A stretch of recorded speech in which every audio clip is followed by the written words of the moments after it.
Bismillahirrahmanirrahim. Assalamualaikum warahmatullahi wabarakatuh.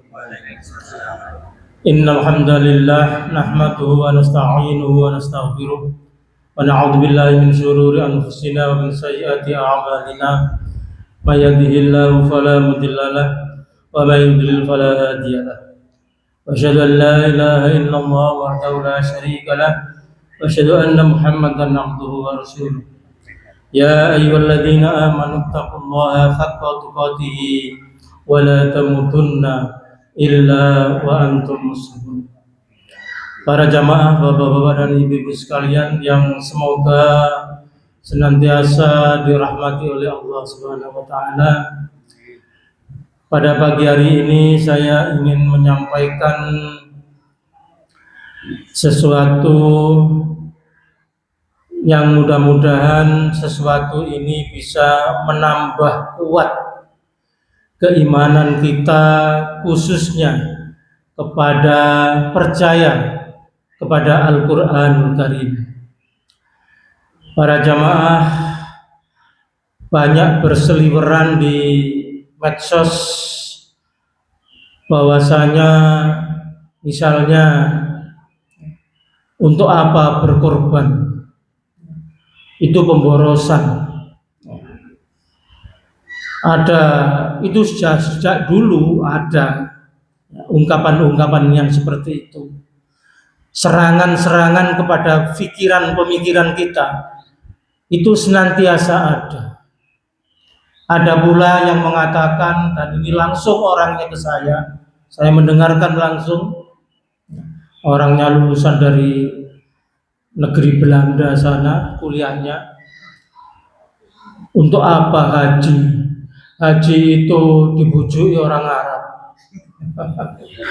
supaya mendapatkan devisa banyak, sehingga ada itu dimuat di dalam Al-Quran itu perintah untuk haji. Nah, para jamaah mungkin jenengan juga pernah dengar ya, hal-hal semacam itu. Pikiran kita diserang, kalau fisik enggak, tapi pikiran kita yang diserang. Dan banyak lagi itu. Ya. Nah, pada kesempatan pagi hari ini saya ingin menyampaikan bahwa Al-Quran itu bukan buatan manusia, bukan buatan Muhammad Rasulullah SAW, bukan. Dan dengan begitu Al-Quran itu dari Allah langsung kepada Rasulullah Muhammad melalui malaikat Jibril. Nah, menjelaskannya bagaimana? Barangkali anak-anak kita, cucu-cucu kita mendapatkan serangan seperti itu. Ini sesuatu yang berbahaya. Maka pada pagi hari ini akan saya singgung jawaban bantahan bahwa Al-Quran itu bukan bikinan manusia, termasuk bukan bikinan Nabi Muhammad SAW. Sehingga barangkali kita menemui hal semacam itu, pertanyaan dari anak cucu kita bisa menjelaskannya. Setidak-tidaknya untuk diri kita sendiri, kalau kita tahu oh seperti itu ceritanya, maka kita menjadi tidak ragu-ragu atau lebih yakin terhadap Al-Quran yang merupakan bagian daripada rukun iman yang ada 6 itu. Dari 6 ini kalau salah satu saja tidak kita percayai, maka kita termasuk menjadi orang yang tidak beriman. Bahkan kalau ada satu ayat saja di dalam Al-Quran kita tidak mau terima, kita tidak percaya itu, maka kita sudah termasuk menjadi orang yang tidak beriman. Tidak beriman itu berarti menjadi orang kafir, para jamaah. Nah, bapak-bapak dan ibu-ibu sekalian, ada beberapa hal secara logika yang membantah pernyataan-pernyataan seperti itu yang disampaikan oleh orang-orang munafik. Ya, itu buatan Nabi Muhammad, itu buatan manusia. Nah, sejak zaman dahulu para jamaah, bangsa Quraisy, penggede-penggede Quraisy itu sudah lama, sejak dulu menuduh bahwasanya Al-Quran itu dibuat oleh Muhammad. Muhammad itu penyihir, Muhammad itu adalah pintar membuat syair. Dan membuatnya ketika itu, kata orang-orang Quraisy, berkumpul dengan orang-orang Nasrani, orang-orang Kristen yang telah masuk Islam. Terus kemudian membuat Al-Quran bersama-sama yang mirip-mirip dengan Injil katanya. Padahal para jamaah jauh sekali bedanya. Kalau Injil tidak sempurna, Al-Quran itu adalah kitab suci yang sempurna. Dan banyak ayat-ayat di dalam Injil yang menyebutkan itu. Para jamaah, yang pertama bantahannya adalah kalau Al-Quran itu buatan manusia, maka pasti banyak yang bisa membuat seperti itu. Bisa, banyak. Tetapi kenyataannya Allah meskipun menantang manusia manapun, ya, ayo kalau bisa kalian membuat Al-Quran semacam Al-Quran, buatlah coba satu surat saja. Sampai hari ini dulu, dan pasti sampai dengan hari kiamat tidak akan ada yang bisa. Karena memang itu bukan buatan manusia. Manusia tidak pernah sekalipun membuatnya.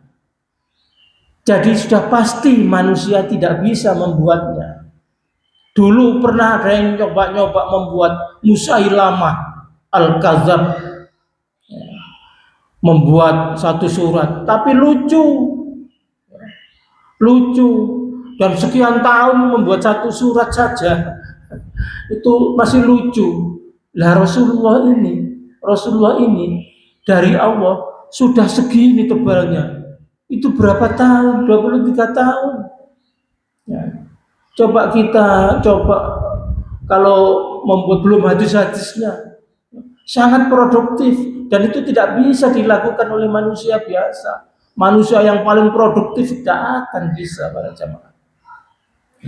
Tantangan Allah itu berada di dalam surat Al-Baqarah ayat 23. Wa in kuntum fi raibim mimma nazzalna ala abdina fa'tu bi suratin min mithlihi wa yad'u syuhada'akum min dunillahi in kuntum shadiqin. Begitu Al-Baqarah ayat 23 para jamaah. Jika kalian bisa, tantangannya Allah, membuat semacam Al-Quran, coba buat satu surat, 2 surat saja. Dan nyatanya sampai sekarang pun dan nanti sampai hari kiamat tidak akan yang pernah bisa, tidak ada orang yang pernah bisa membuat semacam Al-Quran itu para jamaah. Allah menantang itu. Al-Baqarah 23. Nah, para jamaah, itu bukti bahwa Al-Quran itu bukan buatan manusia, termasuk bukan buatan Nabi Muhammad SAW. Kemudian yang kedua para jamaah, bantahannya bahwa Al-Quran itu bukan buatan manusia. Kita lihat di dalam surat Abasa. Abasa wa tawalla an ja'ahul a'ma wa ma yudrika la'allahu yazzakka aw yadzakkaru fatanfa'ahu dzikra amma man istaghna fa anta lahu tasadda wa ma 'alaika alla yazzakka wa amma man ja'aka yas'a wa huwa yakhsha fa anta 'anhu talaha kalla inna tadhkirah. Kalla, jangan begitu Muhammad. Allah negur kepada Nabi kita. Negur. Kalla, jangan begitu Muhammad. Negur soal apa? Negur soal ada seseorang yang datang kepada Rasulullah. Ketika itu Rasulullah berhadapan dengan pembesar-pembesar Quraisy, dan orang yang datang ini Abdullah bin Maktum namanya. Dia dalam keadaan buta, pakaiannya compang-camping, tetapi Rasulullah kecut wajahnya itu, ya, kecut, ya, kelihatan nggak seneng kedatangan orang seperti ini, padahal dia berhadapan dengan menteri-menteri dan sebagainya, begitu kira-kira. Ya. Langsung ditegur oleh Allah, kalla innaha tazkirah. Jangan begitu Muhammad. Ya. Loh, bapak-bapak dan ibu-ibu sekalian, ya, kalau itu buatan Muhammad, kenapa teguran kepada Muhammad kok dimasukkan di dalam Al-Quran? Ini sesuatu yang mustahil. Kan mestinya malu, nggak dimasukkan di situ. Kalau itu bikinannya Nabi Muhammad SAW. Itu logika kita yang kedua para jamaah. Masa bapak-bapak ada keburukan, ada ditegur orang, kemudian disampaikan di dalam itu yang akan kitab suci itu akan dibaca oleh dan seterusnya. Sesuatu yang tidak mungkin. Tetapi Rasulullah tetap menyampaikan. Karena apa? Karena perintahnya Allah kepada Rasulullah itu tugasnya adalah menyampaikan ajaran Allah Subhanahu wa taala. Meskipun beliau itu isinya yang disampaikan itu adalah teguran dari Allah Subhanahu wa taala. Begitu para jamaah. Jadi tetap Rasulullah menyampaikan, fa in tawallaitum fa'alamu annama 'ala rasulina al-balaghul mubin. Jika kalian berpaling, maka ketahuilah sesungguhnya Rasul kami itu kewajibannya hanya menyampaikan ajaranku, kata Allah, ajaran Allah dengan jelas, hanya menyampaikan Rasulullah itu. Jadi meskipun Rasulullah ditegur berbuat yang kelihatannya nggak salah, diingatkan oleh Allah, ditegur, ya dimuat di situ di dalam Al-Quran. Contohnya di dalam surat Abasa, ada mungkin di surat yang lain juga ada. Nah, para jamaah yang semoga senantiasa dirahmati oleh Allah Subhanahu wa taala. Kemudian yang ketiga, benarkah itu bukan buatan Rasulullah, tapi itu Al-Quran adalah wahyu dari Allah? Begini bantahannya yang ketiga. Rasulullah Muhammad itu sudah dikenal di dalam sejarahnya, di dalam hadis-hadis, di dalam Al-Quran. Kalau Al-Quran dia kan nggak percaya, itu dibikin sendiri oleh Muhammad. Ya berdasarkan sejarah. Zaman dahulu semua masyarakat Quraisy itu sudah tahu bahwa Rasulullah Muhammad itu adalah tidak bisa membaca, ummi. Bisa dicari itu di internet, apa bukti bahwa Rasulullah itu ummi, tidak bisa membaca. Banyak di situ ceritanya. Semua mengakui bahwa Rasulullah itu tidak bisa membaca. Bahkan pada saat mengadakan perjanjian Hudaibiyah, ada ketika yang dikoreksi, ada yang dihapus. Rasulullah itu meminta bantuan kepada para sahabat karena beliau tidak bisa membaca. Mana tunjukkan mana yang dihapus, mana yang dicoret. Oh ini dihapus. Karena apa? Tidak bisa baca. Lowong tidak bisa baca kok membuat Quran sebegini tebalnya, itulah lucu. Artinya para jamaah bahwa jelas Al-Quran itu bukan bikinannya Rasulullah Muhammad SAW, karena ummi tidak bisa membaca. Bagaimana membaca? Bagaimana tanya kepada orang-orang Kristen Nasrani yang masuk Islam, wong tidak bisa membaca? Ini para jamaah bukti bahwa Al-Quran itu bukan bikinan manusia manapun, termasuk nabi manapun, tidak pernah. Terus kemudian yang keempat, para jamaah, Al-Quran itu mengandung banyak pelajaran yang diambil dari masa lalu dan kedepannya, ya, itu juga, ya, sampai kapanpun akan ada bermunculan ke depan itu di ilmu pengetahuan saintis, ya, itu akan menemukan satu lagi yang dulu ceritanya cerita tentang Taurat, Nabi Musa dengan Fir'aun, Namrud dengan Nabi Ibrahim, dan seterusnya dan seterusnya. Ada nabi yang begini, ada yang begini, akurat. Tidak ada yang bisa membantah kebenarannya itu. Pelajaran-pelajaran itu adalah ada dalam Al-Quran, dan Rasulullah tidak mungkin bisa tahu ngarang-ngarang lagi, tidak mungkin. Jaraknya Raja Fir'aun, Nabi Musa dengan Rasulullah Muhammad SAW ini itu sekitar 2400 tahun. Lah kan nggak nyambung, sudah mati, tidak nyambung. Tapi Rasulullah bisa bercerita dari mana? Dari Allah Subhanahu wa Ta'ala. Dan yang akan datang juga ada di dalam Al-Quran itu. Dulu tidak pernah ada orang tahu bahwa di Laut Merah sana, Selat Gibraltar itu ada air tawar. Di sini ada air asin yang tidak pernah bercampur, ada batasnya. Jelas, batasnya itu jelas. Dulu tidak pernah ada, apalagi zaman Rasulullah pasti tidak tahu. Tetapi perkembangan ilmu pengetahuan, teknologi bisa kelihatan dari satelit.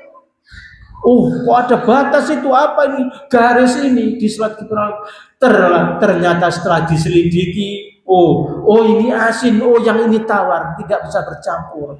Itu sudah ada dalam Al-Quran, surat Ar-Rahman. Lah Rasulullah sendiri itu loh tidak tahu. Tidak tahu, belum ada satelit. Jangankan Rasulullah yang hidup berapa ribu tahun lalu, kita yang hidup beberapa tahun lalu aja ya nggak tahu kok sebelum ada satelit itu. Nggak tahu kita itu. Dan masih banyak lagi para jamaah, banyak lagi. Ya. Disebutkan apa Fir'aun, ya. Disebutkan dalam Al-Quran bahwa jasadmu akan nggak dihilangkan oleh Allah, tapi ditemukan nanti itu suatu saat. Dan ternyata ditemukan juga. Sehingga orang yang menemukan yang dari Prancis itu, Maurice Bucaille itu masuk Islam gara-gara apa? Ternyata itu ayat Allah itu benar dan tidak mungkin itu dari Rasulullah Muhammad SAW.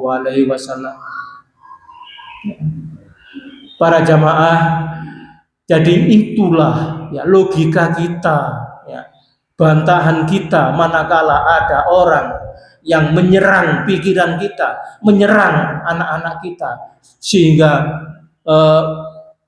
jauh dari keimanan. Maka itu harus kita terangkan kepada anak-anak cucu kita, paling tidak kepada diri kita, supaya menambah ketebalan keimanan kita kepada Al-Quran yang diwahyukan oleh Allah kepada kita semua. Dan yang terakhir, Allah memberitahukan kepada kita, wa ma yantiqu 'anil hawa in huwa illa wahyu yuha.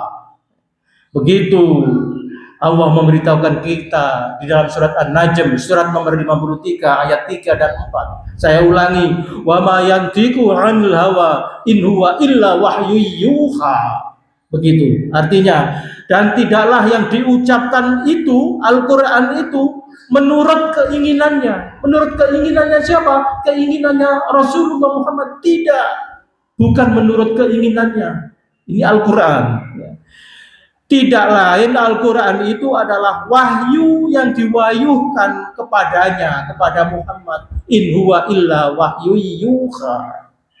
Begitu para jamaah. Jadi kalau ada serangan-serangan, oh untuk apa? Kurban. Padahal itu diperintahkan oleh Allah. Inna a'tainakal kautsar fasholli li rabbika wanhar. Diperintahkan oleh Allah itu. Fasholli, salatlah, wanhar, dan berkorbanlah. Tentu bagi yang mampu. Haji juga begitu diperintahkan oleh Allah. Untuk apa haji dipuji wong Arab? Cek kono oleh devisa akeh. Negara-negara mana-mana berusaha menarik wisatawan supaya ada di negaranya, terus keluar uangnya buat belanja sehingga dapat uang asing banyak. Ya. Itu katanya. Dulu zamannya Rasulullah tidak paham apa itu devisa, tidak. Begitu para jamaah, mudah-mudahan yang singkat ini bisa menambah ketebalan keimanan kita khususnya kepada Al-Qur'anul Karim. Amin ya rabbal alamin. Mohon maaf kalau ada khilaf, saya akhiri. Subhanakallahumma wa bihamdika asyhadu an la ilaha illa anta astaghfiruka wa atubu ilaik. Wassalamualaikum warahmatullahi wabarakatuh.